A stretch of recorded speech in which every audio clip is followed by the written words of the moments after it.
ఖమ్మం జిల్లా కాంగ్రెస్ లో వర్గ విభేదాలు భగ్గుమంటున్నాయి. సత్తుపల్లి మండలం కాకర్లపల్లి గ్రామంలో కాంగ్రెస్ నేతలు రెండు వర్గాలుగా విడిపోయారు. ఇటీవలే బీఆర్ఎస్ ను వీడి కాంగ్రెస్ లో చేరిన మాజీ మంత్రి సంబాని చంద్రశేఖర్ ఆధ్వర్యంలో అతని అనుచరులు కాకర్లపల్లిలో సమావేశం పెట్టుకున్నారు. ఈ నేపథ్యంలో సంబాని చంద్రశేఖర్ తమ గ్రామానికి రావద్దు అంటూ సత్తుపల్లి ఎమ్మెల్యే రాగమయ్యి అనుచరులు ఆందోళనకు దిగారు. సంబాని గో బ్యాక్ అంటూ నినాదాలతో హోరెత్తించారు.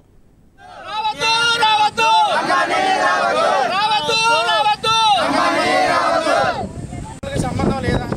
ఇప్పుడు కాంగ్రెస్ పార్టీలో రెండవ కాకర్లపల్లిలో సంబాని చంద్రశేఖర్ గారు మీటింగ్ ఏర్పాటు చేశారు, ప్రెస్ మీట్ ఏర్పాటు చేశారు.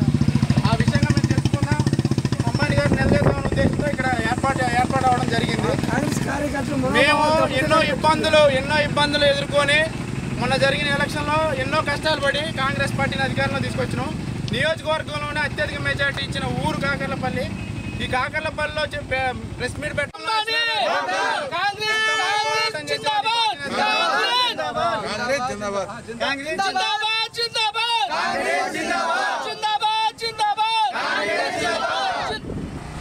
సంబాని